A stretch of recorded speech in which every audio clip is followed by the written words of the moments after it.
Ladies and gentlemen, I am beyond excited for this episode today.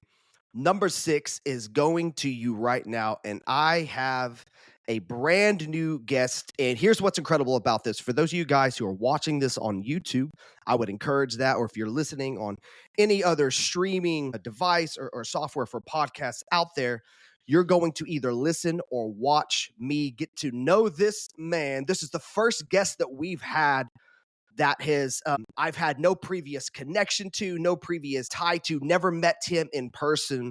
So this is going to be incredible. Been really looking forward to this for a long time.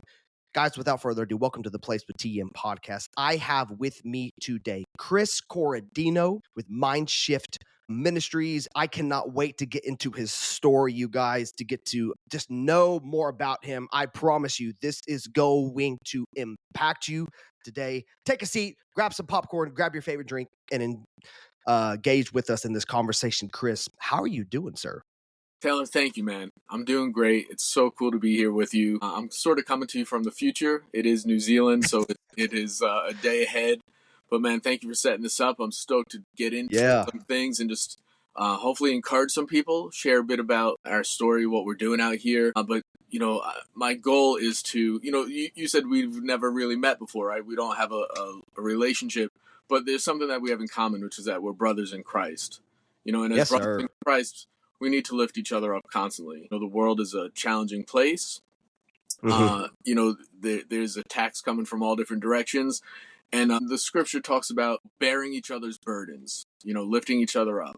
So I'm so stoked to have this talk, and I hope that it will indeed lift some people up. Absolutely, man. I love that.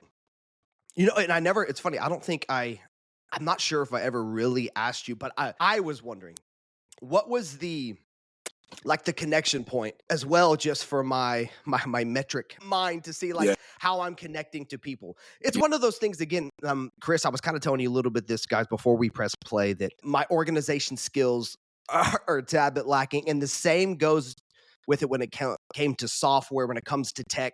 I'm not naturally inclined in that arena.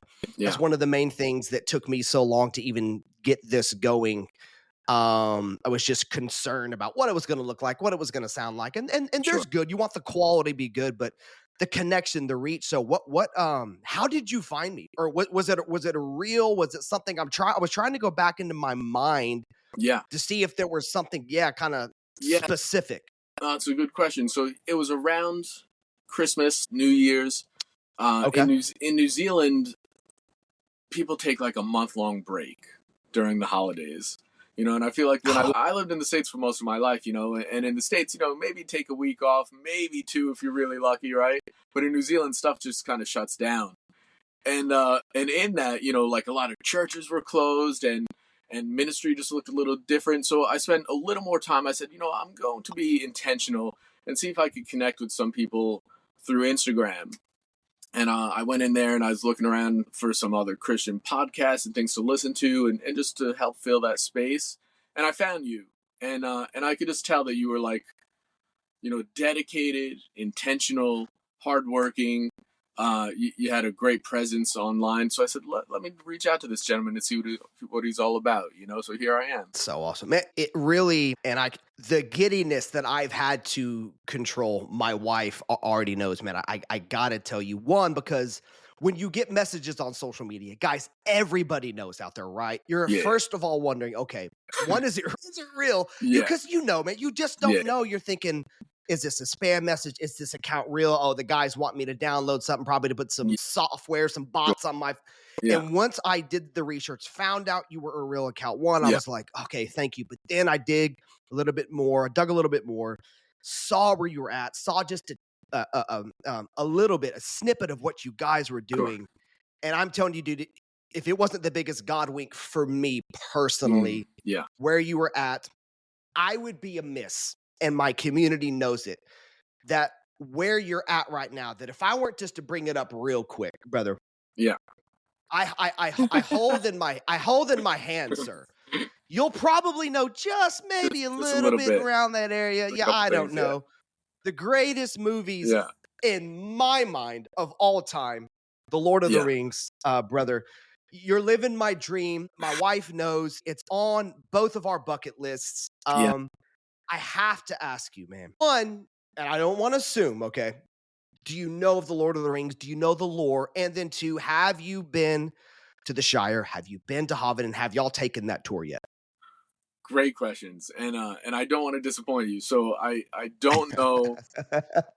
So my upbringing, I was born in the late '70s, so I'm a little older than you, and I grew up like loving inspirational movies. You might call them a little cheesy, but they're amazing. Stuff like Rocky 1 through Oh, come 4, on. Yeah, The Karate Kid, 1 and 2, absolutely. Rudy, stuff like that, man. Like stuff, it would just bring a tear to my eye, and so I've always been a sucker for like these inspirational sort of stories that parallel real life. So I never got super into fiction. My brother, on the other hand, did. My brother is a big fiction guy, loves all that stuff. My wife loves a lot of that stuff. But yeah, I was more of like a sports nerd. I was always watching baseball. I'm a Mets fan. So yeah, no, I'm not.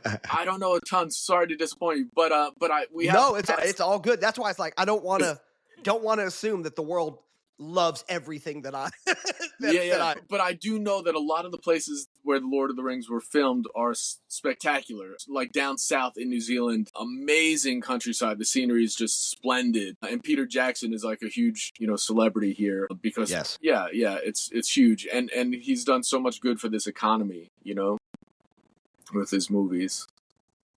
Yeah, so I mean, I'm telling you, brother, I saw that and I was just like, of course, I'm looking at some of the pictures, the things that you should just, Mm, you guys, and we'll share this throughout the podcast, sure. especially at the end to make sure you got to be following him, Chris Corradino on IG, mindshiftministries.com. But just his story, the breathtaking Mm, views, the places that you're at, of course, that at times that I've seen on movies and you're in it. What is it yeah. like, real quick, just to like, did you ever grow up seeing anything like that? How new is that? And kind of what is the culture, would you say, the differences in New Zealand than Yeah. the States? Oh, it's a great question. So, I grew up in a little place called Long Island, right outside of, New York there. It's, jutting out into the Atlantic Ocean. It's relatively flat. It's actually incredibly flat. There are really no hills anywhere.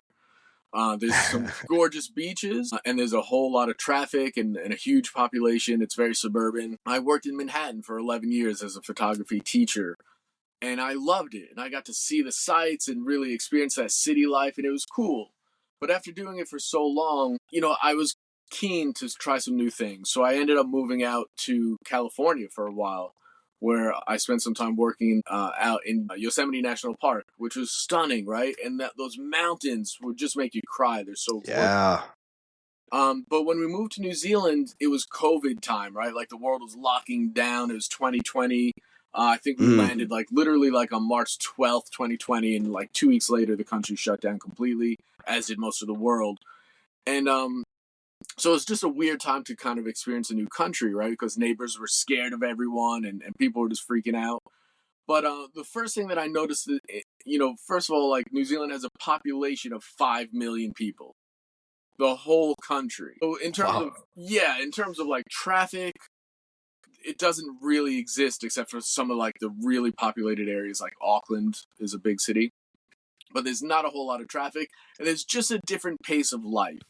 When I was working in Manhattan, I was always looking at my watch, trying to catch a train, trying to catch a subway, literally running from one place to the other to, make time, right? I mean, I would like wolf down slices of pizza in Penn Station before grabbing my train. Like, I was just always running, right? Yeah. I come to New Zealand and it's just a different pace. Even like, my church in New York, 2,500 people about, right?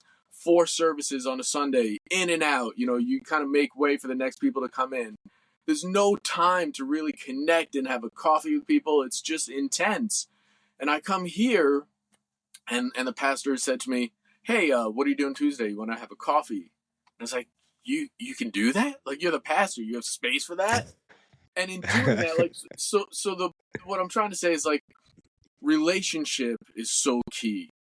Mhm. To make space for people, it helps you to make space for Jesus in your life as well. You just realize it's important to slow down, to connect with people in a real, authentic way. And yeah, so, New Zealand was different in that sense, and it was huge. It changed everything for me. It changed my relationship with the Lord. It changed how I connect and do life with brothers. It changes how I disciple people. I'm just trying to be more intentional and real, instead of the standard, yeah, busy, busy, busy. I try not to say that. I have time. I'm Yeah. interruptible. Yeah, that's hard. It takes, especially. I've never been to New York, never been that far up northeast, but I know that culture is a very fast paced, right? A hustle, grind, moving in and out. But in the culture today, even everything that we are, especially in America, it's right. It's grind centric. It's get, more, more, more, go, go, go. So it takes such intentionality to be, especially, at least I think, being kingdom centric, right? That a lot of things are countercultural when it comes to values, when it comes to principles, and how we are to live our life. I have to be very intentional to slow my mind down. I have 5 kids. So it's like we're used to a pace, right? Of just our Sure. personal Yeah. life. And then it's like when I get outside of that, I got to remind myself, okay, Taylor, not everyone lives according to the pace that you Sure. that you do. You Sure. have to meet people where they're at. Especially as doing ministry and being a pastor, Sure. being an evangelist, whatever that looks like, connecting with people one on one, Yeah. just to slow my mind down. And Sure. we're my church here, Vivid Church, is doing I think it's 21 days right now. It's like kind of like a social media fast, Sweet. except he said, Totally. my good friend Alan Kendrick, if you use social media as your part of your job, which I do, he's Yeah. like, for that purpose, I get it. But man, I find it hard, like, right, to put down the phone. Everything is wanting our attention, For sure. and it's nonstop. It's nonstop. So yeah, I wanted to kind of see what that was like there, the people there, Yeah. because I know it's different when you're moving your family, going there. Now, I kind of want to know, share with us a little bit about that, Sure. the journey on you're doing it, which is so unique. And I'm telling you, I wish my wife could have been on this, because you're doing a caravan ministry, Yeah. traveling type of form of Yeah. ministry. Let us know kind of what does that really look like, and how did that begin for you? Yeah. So, I was preaching in a church and it was amazing. I loved it. A great community. And we had like a small group that met every Tuesday morning with men, really doing life together. Had a wonderful network of people. We had a comfortable 2-story house. The kids were in school. I have 2 kids. They're 4 and 9. Excuse me, 4 and 10. The other one just had a birthday the other day. 4 and 10. Oh, awesome. Yeah, so we had this setup, right? We had our routine. We knew what we were going to be doing every day of the week. And one day when I was preaching afterwards, I felt like the Lord was saying to me, Chris, there are people outside of these walls who are afraid to come in. You might want to go out and find them. Now, this came after a prayer that I had written down in my journal about like one of those dangerous sorts of prayers. Like, Lord, I don't know what it looks like, but I want you to use me for your glory. I want you to use me to grow your kingdom. I'm willing to follow where you want me to go. We're willing as a family. So like we're open. Man, like a week later, I wrote down the word caravan in my book for the first time. Now, as a New Yorker, excuse me, I'm just touched my mic. But as a New Yorker, I didn't know the first thing about caravan life. I don't know how to do it. My wife, luckily, is pretty handy. She's real good with her hands. Where I was a city slicker. So she knew that it was from the Lord, because it's not something I would have suggested. I liked having hot showers. I liked having space, right, and an office to do my writing, and so I'm like suggesting, hey, let's move into this caravan with the kids, and there's no bedrooms. It's just one space, and traveling all the time, and sometimes the Wi-Fi is spotty, and it's just a whole different animal, right? And like, what are we going to do for money? How are we going to feed ourselves? Just the whole deal. I was working at the time as a writer as well. And like, so there was just all these question marks. How is this possible? And on paper, it did not look possible. We didn't even have enough money to buy a caravan in the first place, or a truck to tow it, right? So the whole thing just seemed like this pipe dream. But when the Lord is in something, you don't have to worry about that. The Lord is going to make the way forward when it's His will, right? So I just trusted that it would work out. And about 3 days before we left, the car that we had to tow our caravan broke down. And I was like, whoa, like we might not even be able to leave our driveway. This might not happen. And we trusted and we trusted. And Taylor, I still to this day don't know exactly how it happened, but we were able to get a Ford Ranger to pull our caravan. And this truck is something that I would not have been able to afford. And somehow we own it. It happened. And there have been so many situations, so many miraculous events like that over the past year where we've been traveling, where the Lord has provided miraculous things, man. And people have been so kind and generous. And we've lacked for nothing. The Bible says, if you want to hold on to your life, if you try to hold on to it tightly, you're going to lose it, because you're trying to hold on to the control. And we can't do that, But if you're willing to lose your life for Jesus, you'll gain everything.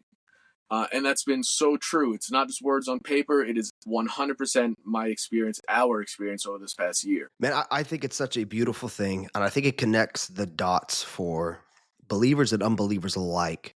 I think it's very refreshing, Chris, when you hear stories like yours where people are literally living the faith that they talk about. And I think, sadly, I at least have found it's rare to find people that for them, their Christianity isn't just going to church on a Sunday, checking the box off a list, keeping some good morals, making sure my kids are good, the White House, picket fence. Especially in America, the Christian call starts to look more and more intertwined with just the American dream. Sure.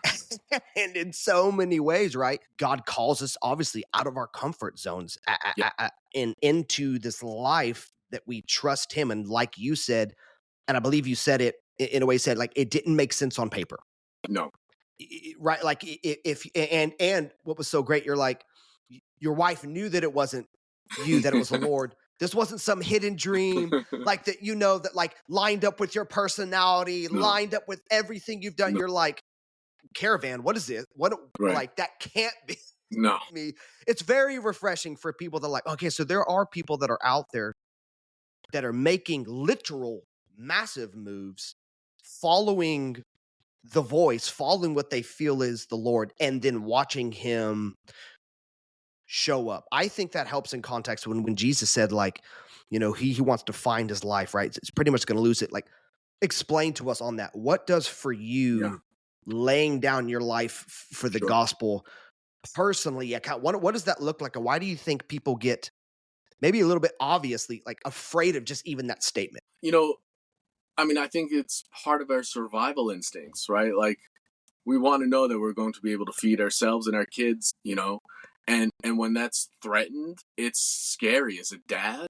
I love my kids more than anything. And like, man, the idea of anything happening to them or them going without is not a cool idea in any way. It's terrifying. So to trust the most precious thing in my life to the Lord is a step of faith that it was one of those areas where like I had to let God into my finances. I had to let God into every aspect of my life. So like, faith, the book of James talks about, faith without works is dead.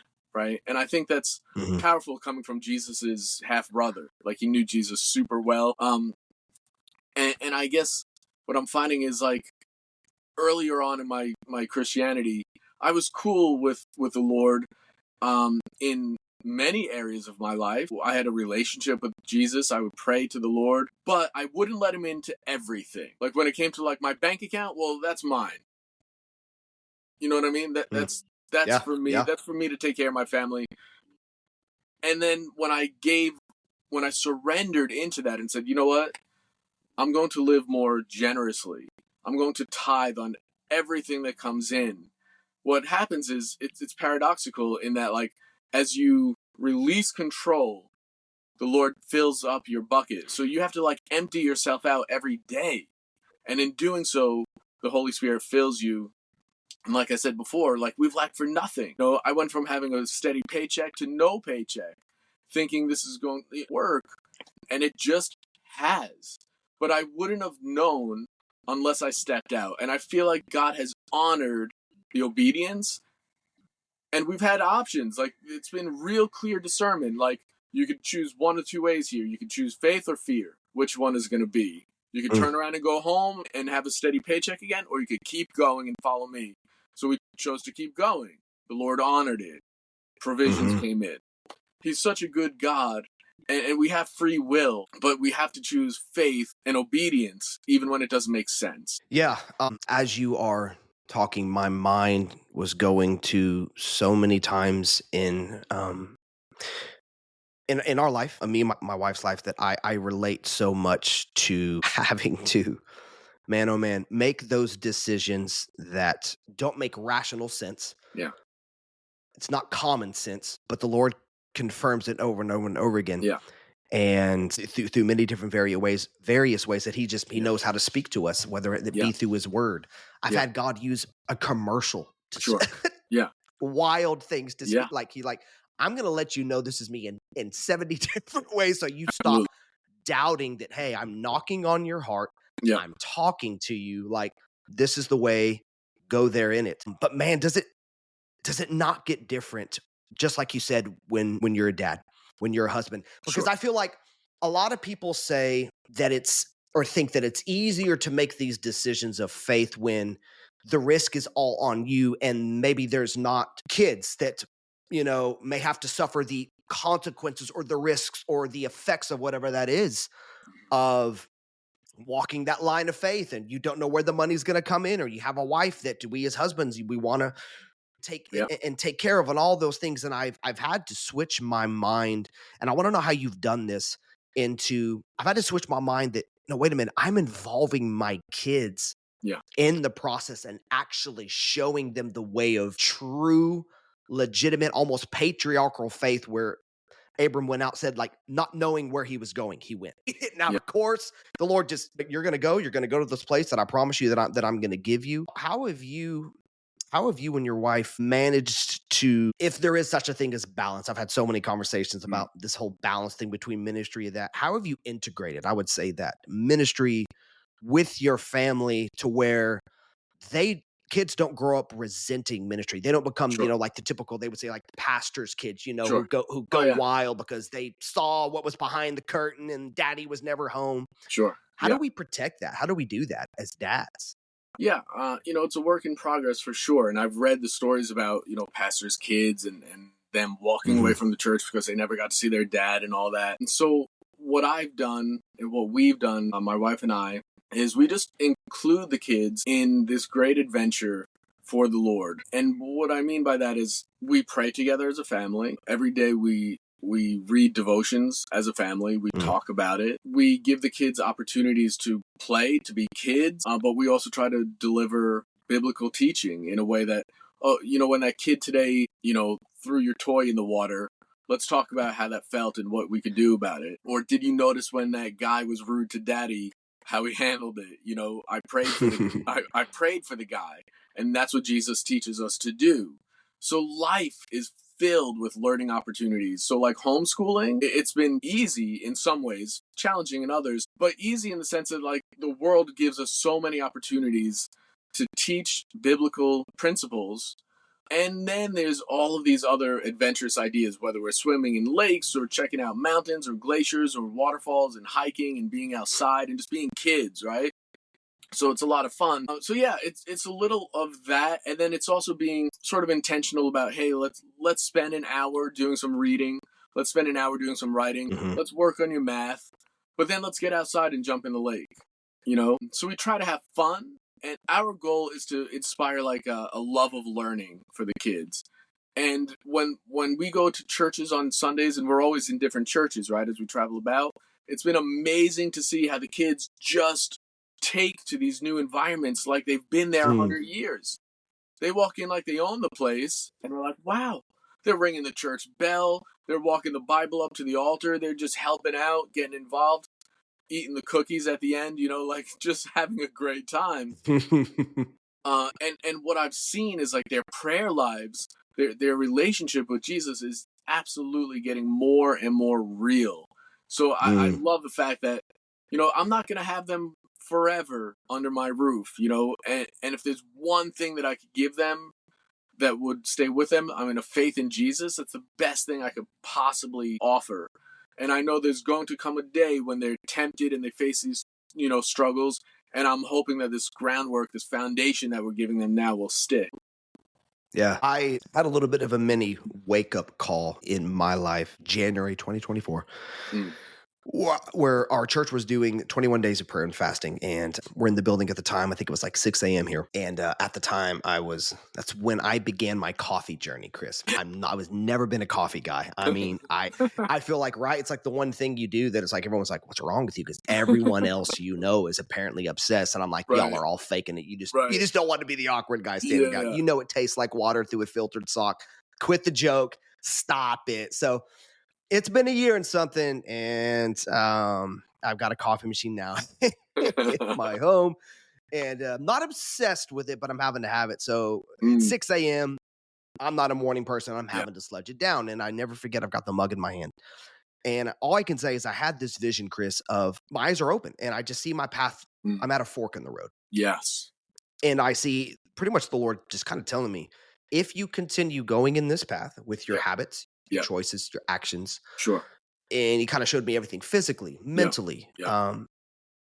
Here's what it's going to look like. Mm. That if you don't change, things are never going to change. That I put it this way and tell people, and it gets some controversy until they think about it, that yes, there are some things God can do all things. He can do everything. All things are Yeah. possible with God. Yes, there are some things God can't do. Why? Because he's given you the authority. He's given you the responsibility for you to Yeah. tend to the garden of your own soul. He can't Yeah. make me pick up the Bible and read it. He Sure. can't make me go to the gym and work out and eat healthy, right? Like he gives us the wisdom, but I've got to, just like you said in James, faith without works, brother, it's dead. It's got all the potential in the world, but it remains potential until we activate that. Yeah. And so it was just this wake up call for me for some things that I had allowed in the garden of my soul. Yeah. That I'm like, I want my kids. I don't want to turn, I'm 39 now. Well, Yeah. actually, excuse me, I'm about to be 39 in actually about a couple of weeks. I told myself, I don't want to turn 40 and see the man that I'm at in the mirror. Sure. Just physically, keeping up with 5 kids, right, is a lot, but I want them to be, I want to leave a legacy for my Yeah, kids. And that's totally. pretty much what you're talking about, right? Yeah. That they can go back, that I didn't just take them to church on Sundays and hope the youth pastor, you fix them.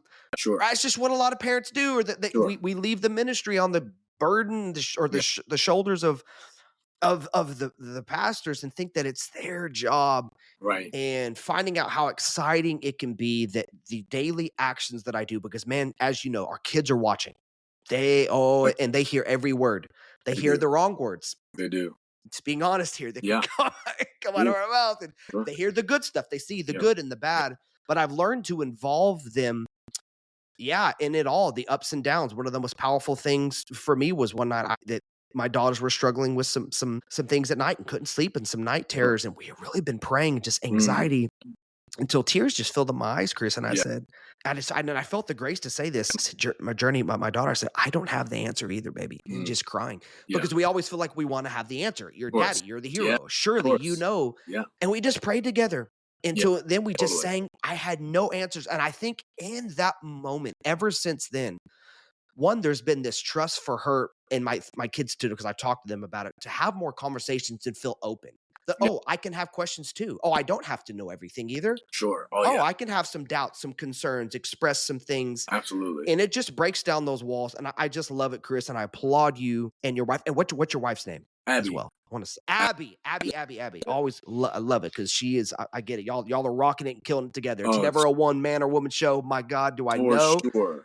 For sure. Yes. I want to applaud you guys just for doing that, for involving your kid. I love how you said it, in the adventure.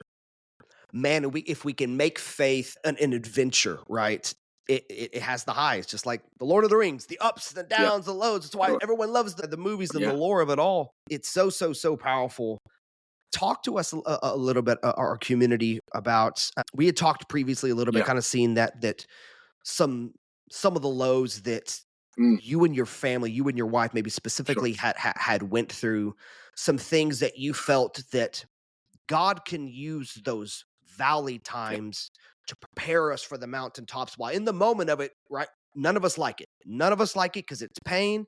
It sucks. I want out of this Yeah. as quick as possible. Yeah. Walk us through some of those things that you guys have been through and how it has shaped and formed you to be able to be where you're at now and what you guys are doing now. Yeah, so you might have noticed, I don't know, my expression perhaps changed a little because just, it's been a couple years now and what happened still hurts and it will always Yeah, hurt. yeah. But as you'll learn, God used something so painful for such good throughout our entire family. So we obviously have our two boys and we were going to have a girl. And we went for our 20-week scan, to find out if it's a boy or a girl. And we quickly found out something was wrong. The look on the technicians' faces in the sonogram room was not good. And we said, is everything all right? And said, no, it's not. And, they said, there's no heartbeat. And we were just devastated, you know. Mm. I had visualized holding this little baby. I love being a dad, and the kids were excited. They were gonna have a sibling, another sibling, and so we came home, and everyone was like, "So what is it?" And we were like, she's gone, and Mm. it was such a traumatic experience because this is technically called a stillborn. It's not a miscarriage. You actually have to deliver a stillborn, so it's pretty heart wrenching to say the least. It's Mm. traumatic. My beautiful wife had to carry the baby around for a few days in her womb before being able to get to the hospital to do this and the whole deal. Heart wrenching. Um, and I'll never forget. Like I literally took a 31-kilometer run that weekend, just crying and asking the Lord why and praising still at the same time because I knew that He was in this. I knew that He had a plan and a reason for it, but I didn't understand it and I didn't like it. Yeah. So, we went through the process and at first we did it wrong. We tried to kind of move on quickly. Like let's get back to life. Yes, this hurts, but like let's kind of focus on what's good.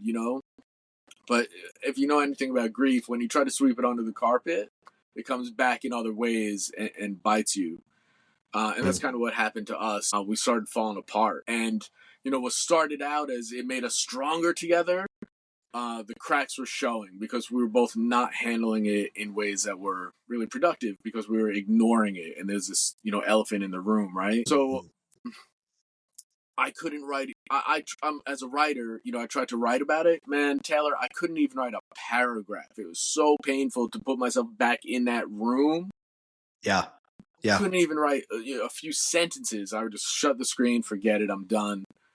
But man, over time and through some grief counseling with a Christian gentleman who was really helpful, I started unpacking it and I stopped asking why. And I said, all right, well, what now? Like, what do you want me to do with this? I know that you work all things out for good. So, like, where are we going now, Lord? Like, just tell me what you want me to do. So I started writing and I started researching and I found out that there were a lot of men out there in the world, in the United States and otherwise, who were dealing with heavy stuff in their own lives that were trying to man up, trying to be the dad, trying to be strong, and not dealing with their stuff. And what happened is, like, if you look at some of the stats, and, I apologize for being grim, but, like, men are way more likely to commit suicide. And I don't know if it's Mhm. because they want to be seen as having it all together or being strong, Yeah. or they're trying to, get on with it, but it comes back in ways that are unhealthy. And when I realized that, I said, I need to connect with, I need to share what the Lord is doing in my life with other men. So I ended up writing this book. I don't know if it'll be backwards. Yeah, it's backwards. Finding Joy in Every Season. It's 60 men's devotionals for how to find joy even in the storms. And while I was writing this book, sermons started coming out of it. I started preaching more, started leading this men's group, being Mm. vulnerable, being real, and it changed my relationship with Jesus. And as a result of this walk, it started infiltrating into the whole family. My wife at the time wasn't a believer, Oh, okay. and And as a result of the whole journey, and I'm getting a little bit ahead of myself, but she eventually would become a believer. And it wasn't due to any weakness or like using Jesus as a crutch. It was that she saw how the Lord can take these horrific broken situations and broken people throughout Scripture and redeem it in ways that go far beyond what we could have possibly imagined. And that also had a deep effect on the kids, of course. So that's a little bit about what happened. It's been about 3 years now, and So man, I was gonna 3 years. Okay. yeah, that was February 2022, and what God has done in those 3 years has been astonishing. So to take something like, listen, I held her. You know, she was the size of like a grapefruit. You know, I mean, she was so impossibly tiny. So for God to use something so brutal for enormous good, not only in our lives, but in our community and men and now worldwide with the books and ministry, that's only God, man. You know, and I give all the glory to him. And I appreciate you saying, like, I applaud you guys, but really, you know, on our own, Abby and I, we put our foot in it all the time. If it wasn't for the grace of God, none of this would be possible, you know? Yeah. Yeah.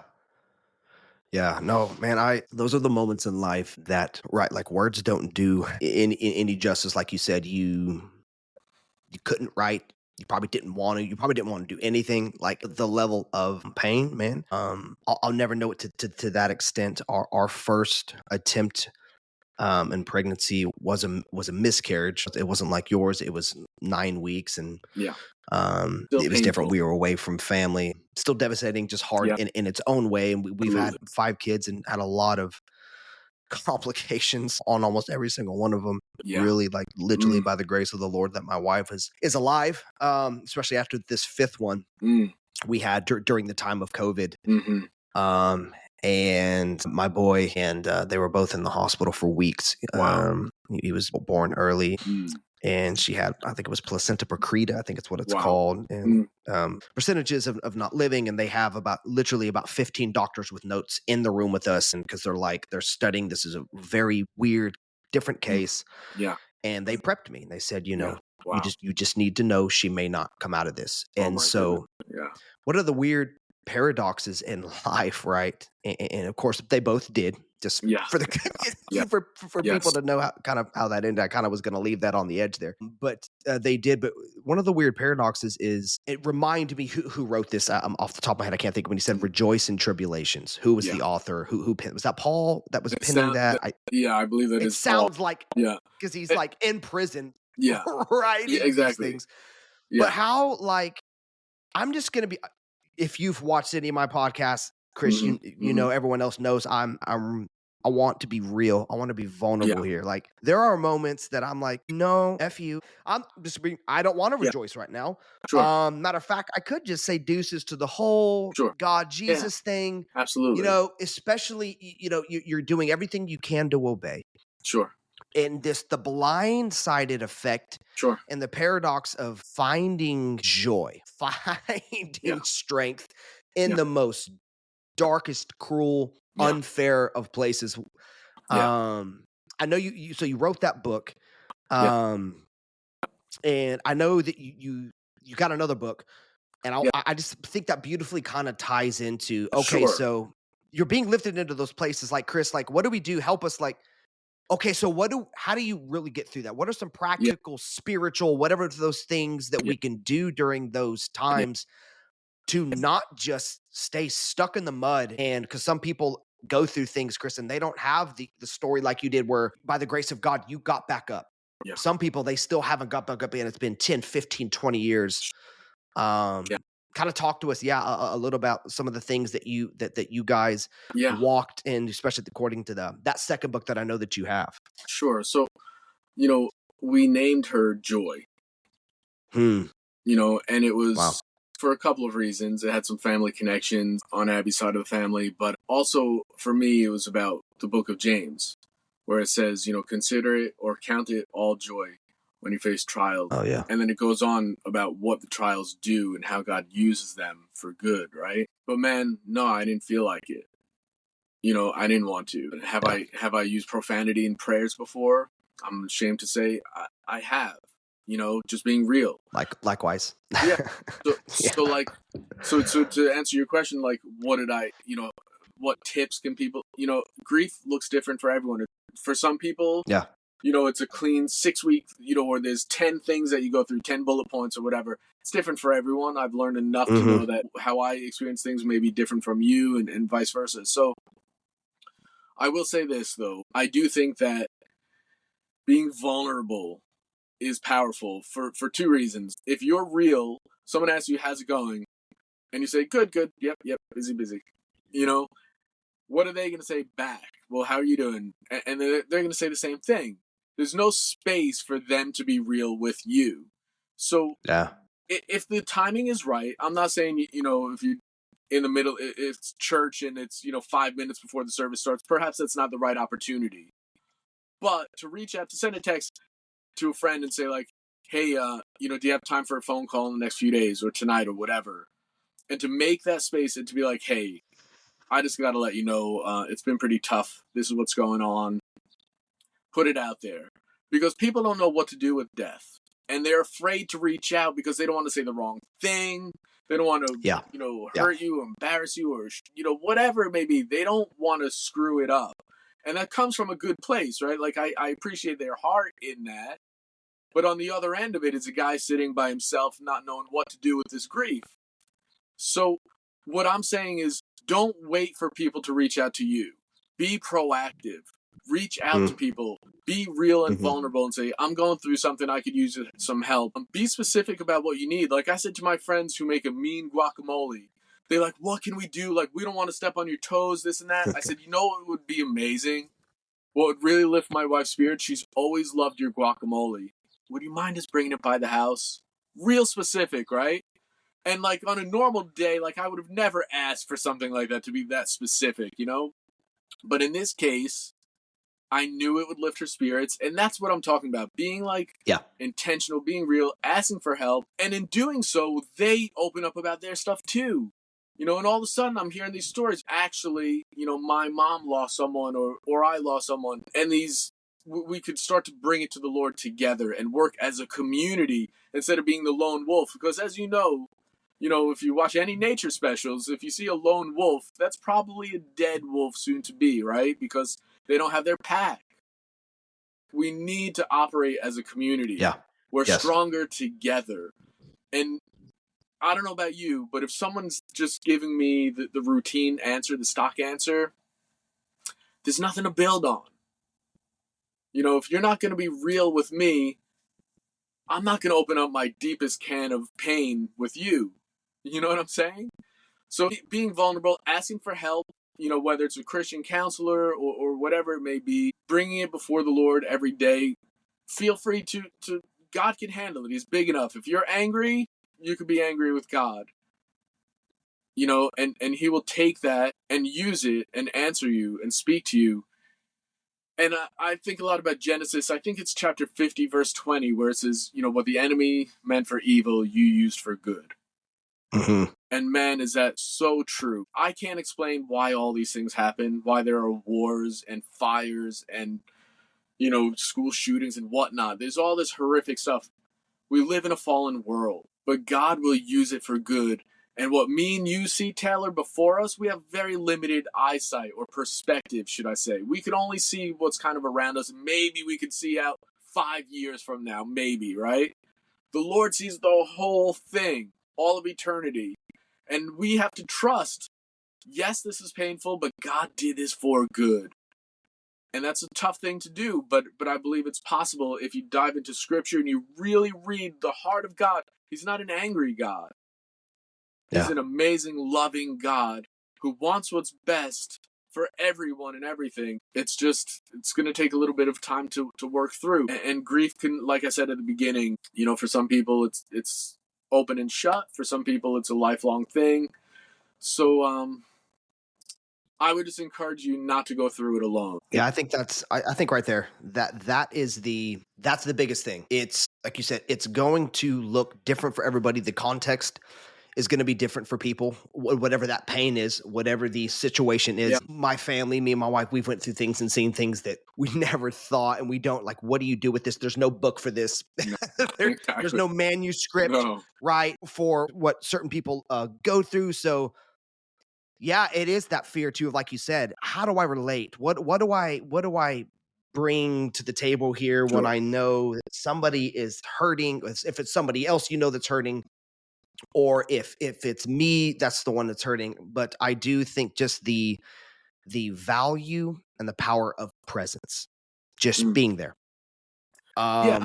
There I know there would have been times that I went through that I've just had a hug and I broke, Yeah, for sure. and that I didn't need any words. And So my true. friends knew that I was going something, and just, or a simple text, but like just a hug. Yeah. And you're right, especially about men. It's we have a harder time of showing our vulnerability, showing our being emotional. Yeah. And we say that, but then usually the only other emotion, because we pin it up so much, is rage. And so anger comes out, Sure. right? Yeah. Because we're Just not allowing the breakthrough, literally, of tears, yeah. of sadness, for it to. That's the Lord showed it to us this way one time, that we were going through a hard test, and I just kept praying, Chris. I kept asking for a Mm. way out of it. I Yeah. just want out. I just want out. Yeah. I'm done. I can't do this anymore. And I just felt like the Holy Spirit just really arrested me right in that moment and said, stop praying for a way out, Mm. and start understanding that sometimes the way out is the way through. Yeah, for sure.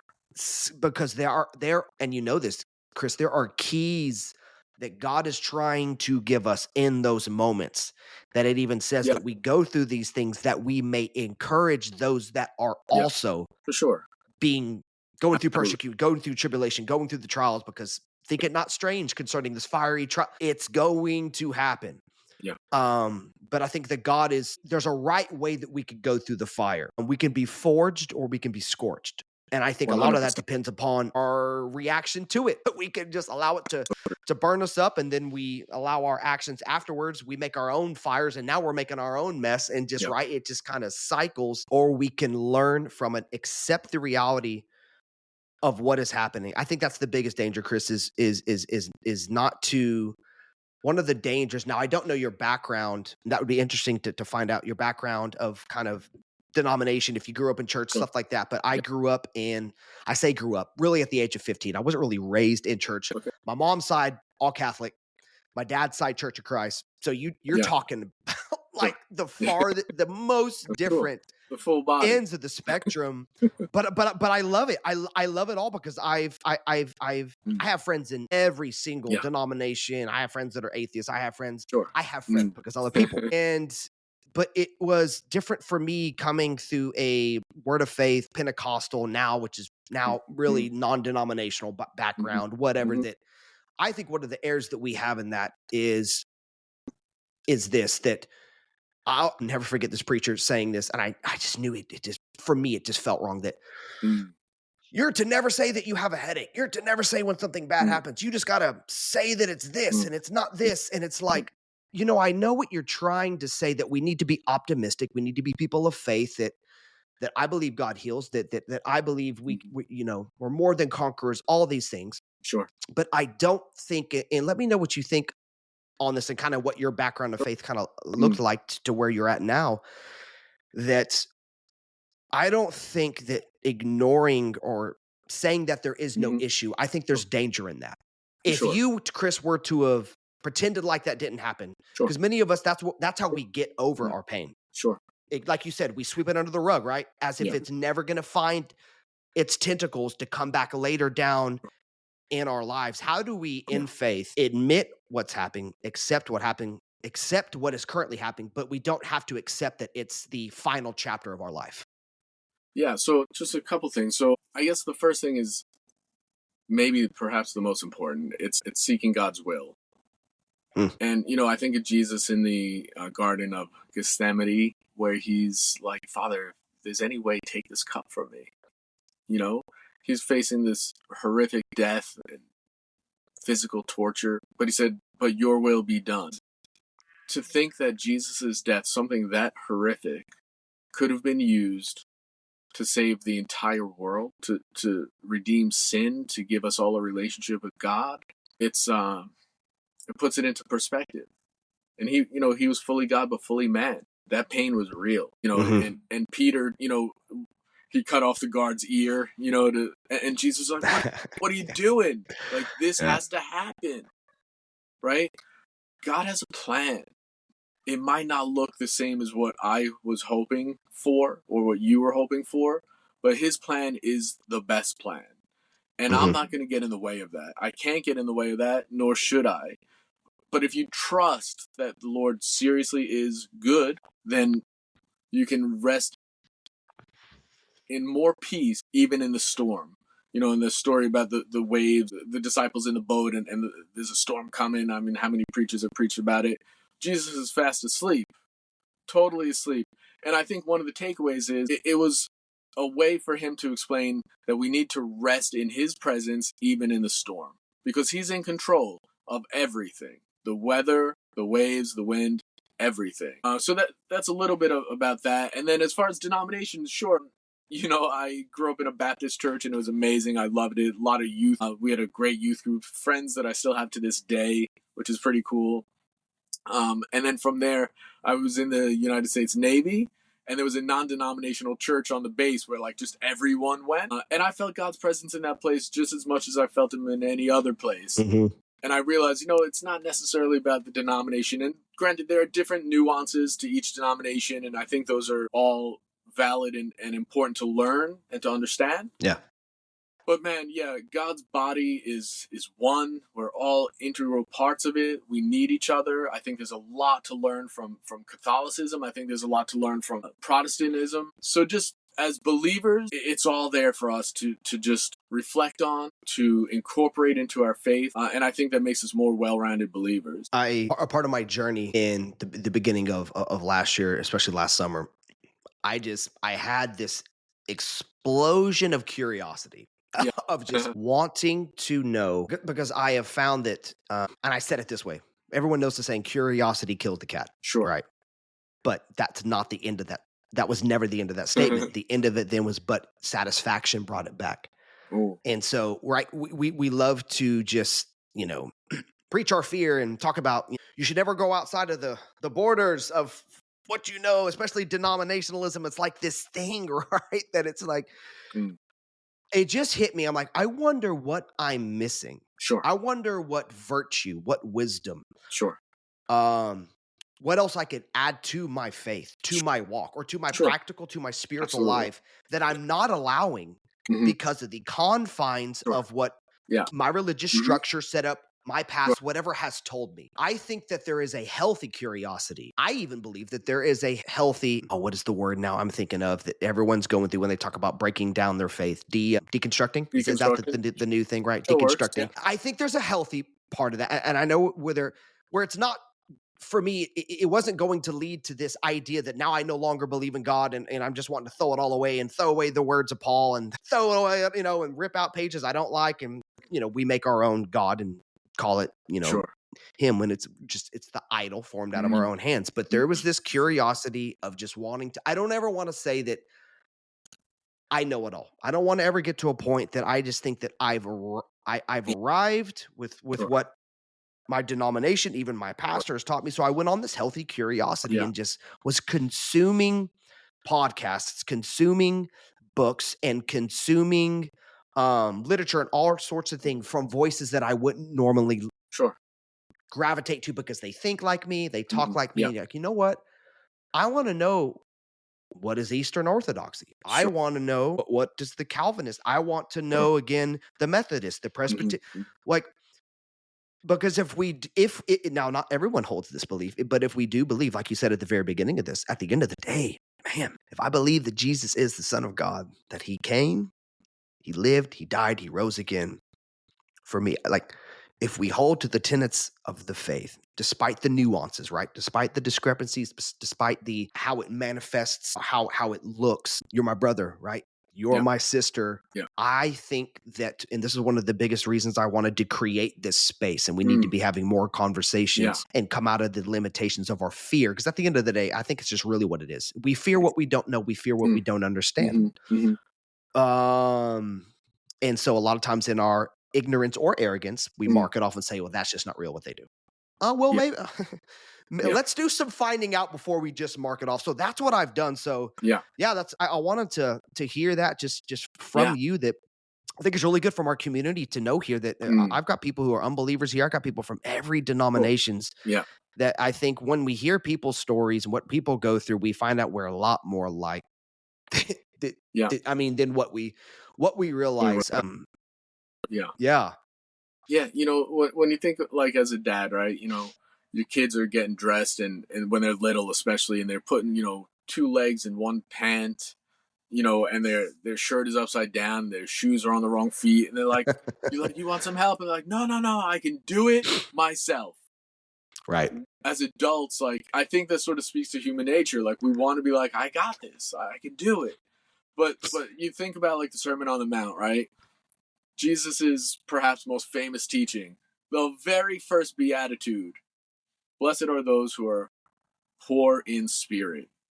What does that mean, you know, poor in spirit? And if you replace the word poor with humble, it kind of gives you a better idea of what he's talking about.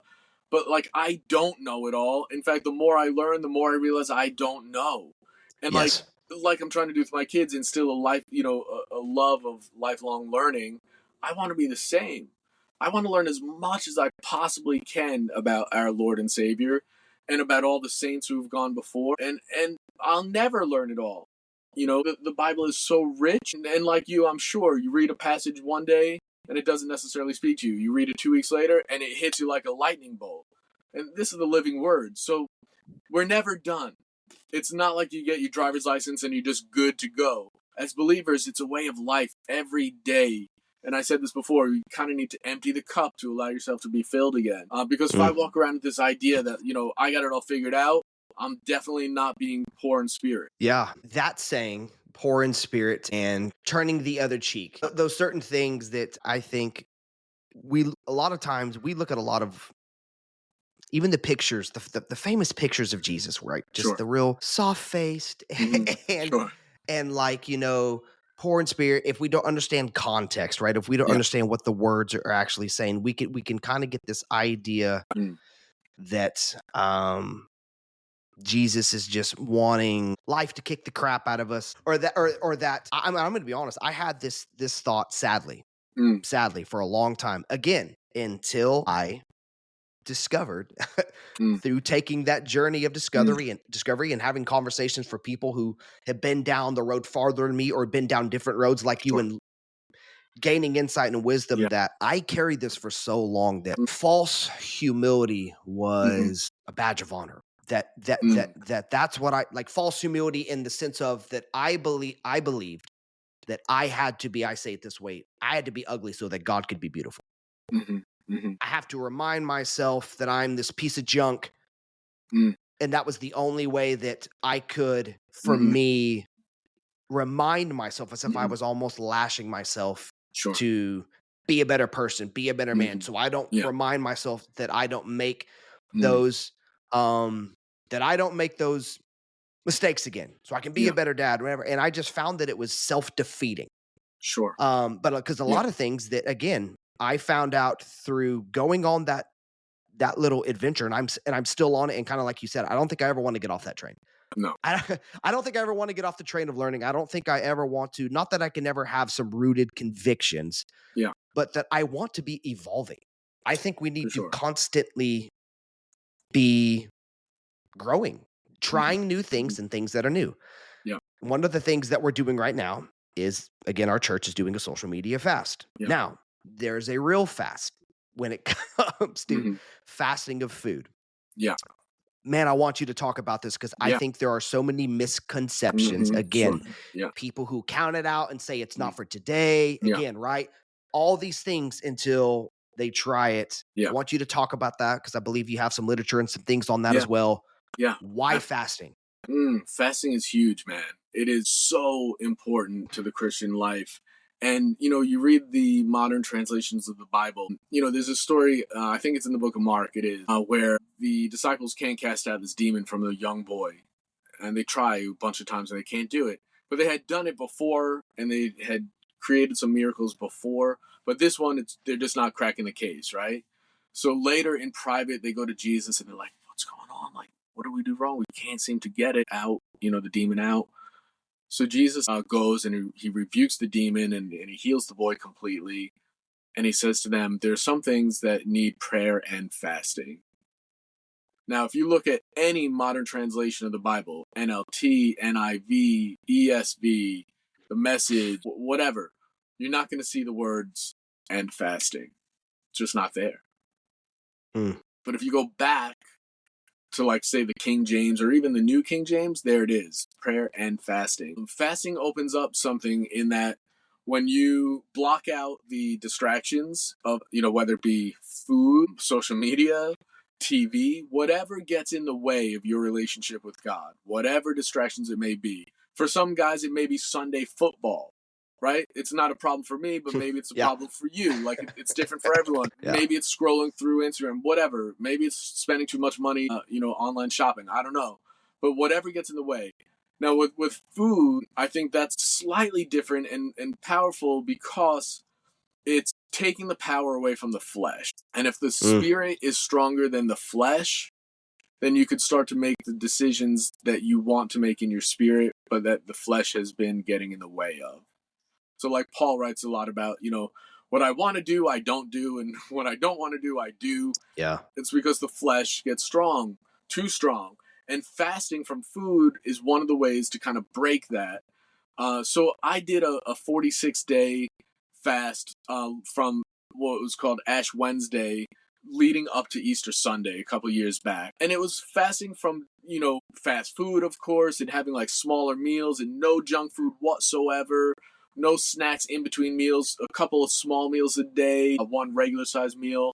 Just, real particular about it. But I was making sure that the fast itself wasn't becoming a god or an idol. Jesus was my God and is my God. But the fast was important because it started to break down the flesh and made the spirit stronger. Now, in that process, I went to church a whole lot more. Like, I'm talking, my church, my normal Pentecostal church, only has services on Sunday. But like you could imagine, on a Wednesday, I'm hungry, I'm tired. I popped into the Catholic Mass on Wednesday, maybe again on Friday. Like I just wanted to be as close to Jesus as I possibly could be. And it doesn't mean it has to be in a church. I took a walk with my dog and I would just observe nature and appreciate God's creation. And man, I thought it was just going to affect me. But dude, it affected my whole family. In fact, at the end of the 46 days, Easter Sunday, I preached at church, and at the end I did an altar call. If you're hearing this, if you feel like God is speaking to your heart, now's an opportunity to get right with God. And if you want to make today the start of something new, become a new creation, let's pray together. Just let me know who I'm including in this prayer. And man, there in the front row, my wife's hand went up, and it changed our family. It changed our family. Wow. And that story, the whole journey, I wrote a book about it, Fasting in the Fullness of God. Because when you're saying no to stuff, you're saying yes to God. And the key is praying through the whole thing, because as my friend says, and it's in the book, fasting without prayer is just a diet. Right. Different motivation, different Exactly. Right there. That was not my motivation. So staying connected to God through it. And when you feel hungry, you don't complain about it. Jesus wrote about it. Throw some water on your face. Don't complain about it. Pray about it. Get closer to God. You're saying yes to Him. And man, let me tell you, like when I would take communion and things like that on an empty stomach, it just hit that much harder. And it really drove home the biblical verse about man doesn't live by bread alone, but by every word of the mouth of God. And I felt it. It was powerful. Yeah, so that specific fast, that right there, how long, again, how long was that for you? That so one? It's 46 days. So technically in the Catholic faith, they count it as 40 days because the Sundays are considered celebration days. But on a calendar, it's 46 days, right? Gotcha. Okay. Yeah. And now for you on this one, was that specific? I mean, did you do was that Zero food? So I had small meals 2 times a day. So Okay. like a very small breakfast, maybe to some fruit, a very small lunch, no snacks in between. And then I would have a regular sized dinner with my family, but like didn't go crazy, and of course, no fast food, no junk food. And then while I was Yeah. doing that, no social media, no TV, no music besides worship music. There's a whole list in the book. I mean, it went on and on. No reading the news, just Wow. anything that was a problem for me that was getting in the way had to go. Yeah. Yeah.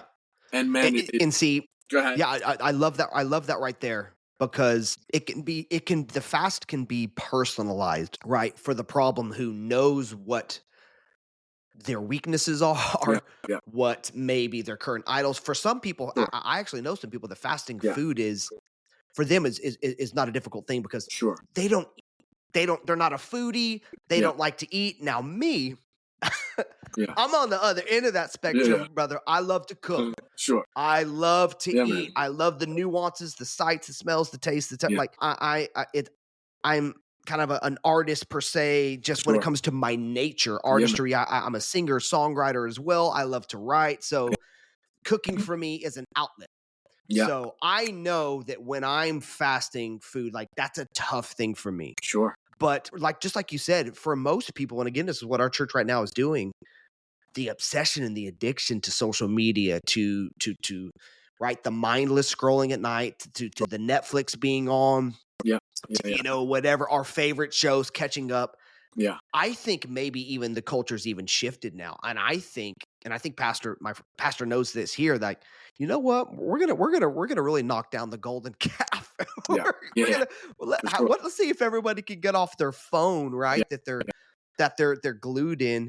And I was born in '86, so when I tell my kids, me growing up in the '90s, and I'm Sure. like the things that we didn't have, they were like, Yeah. my kids, What? Dad, you didn't have Fortnite?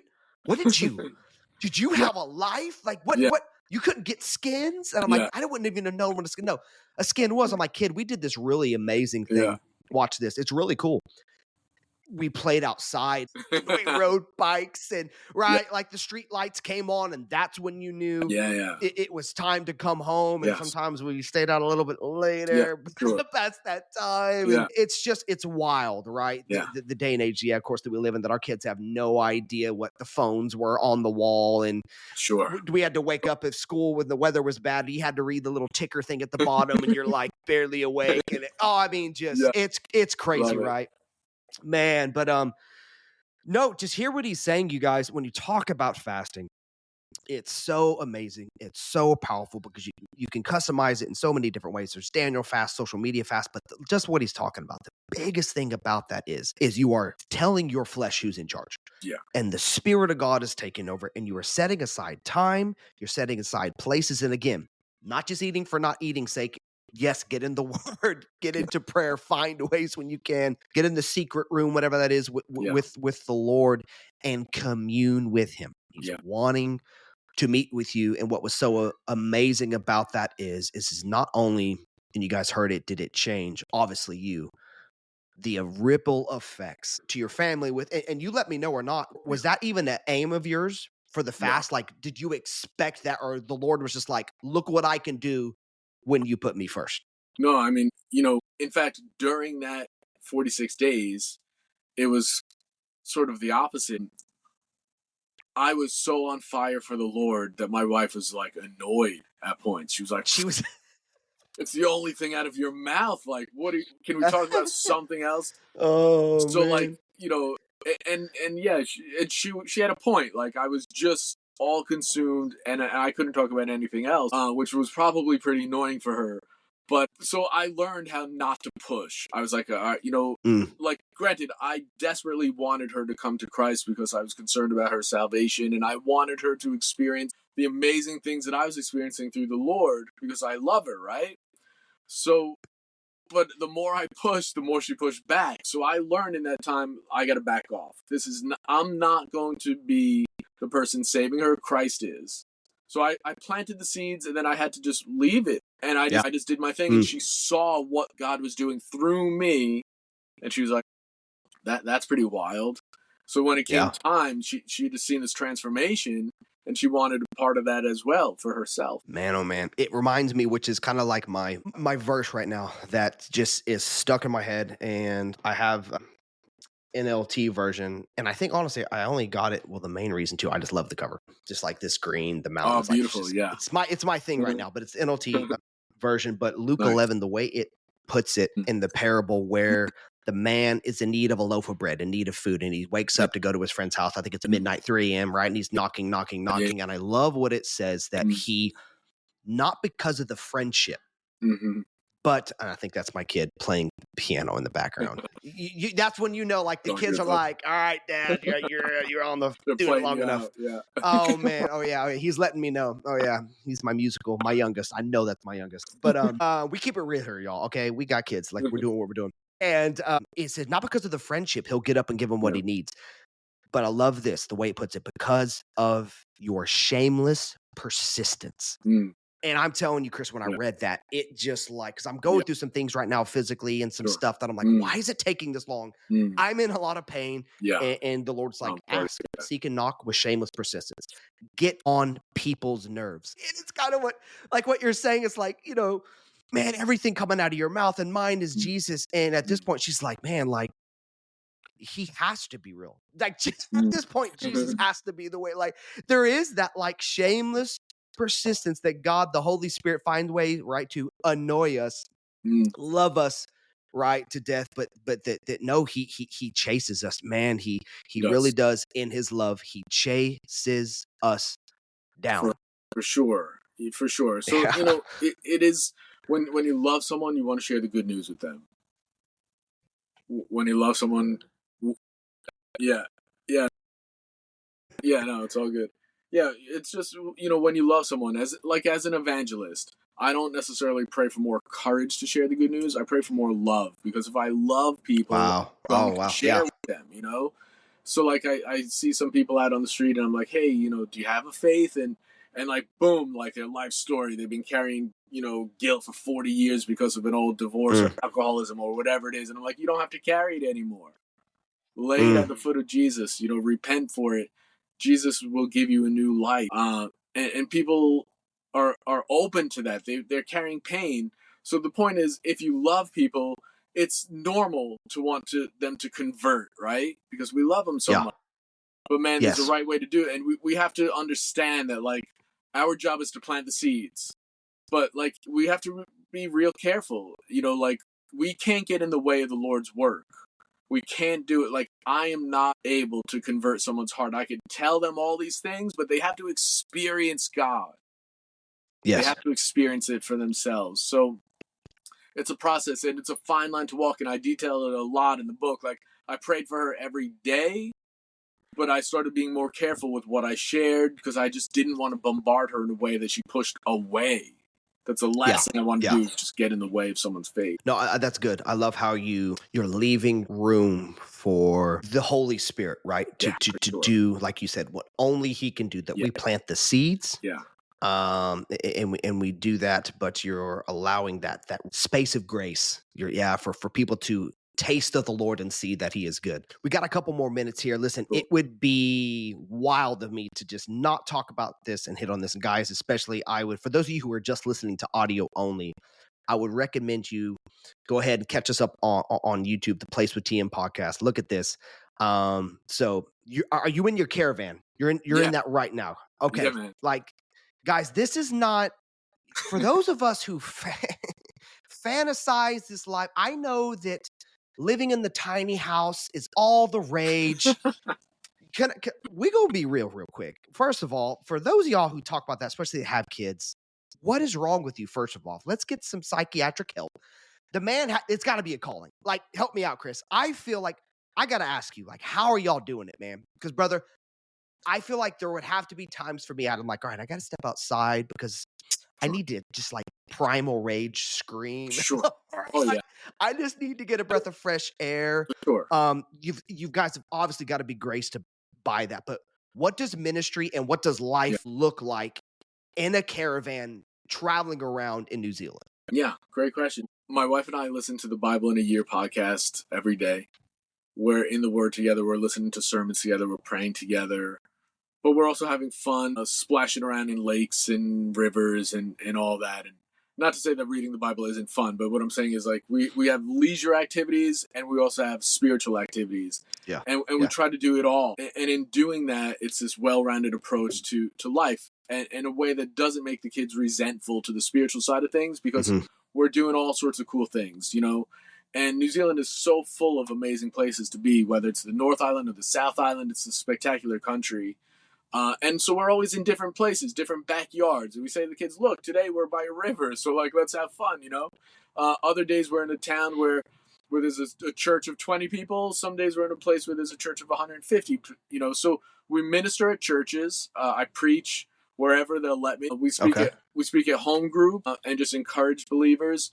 We try to evangelize to people out and about who we meet. We try to just share our story, our testimony.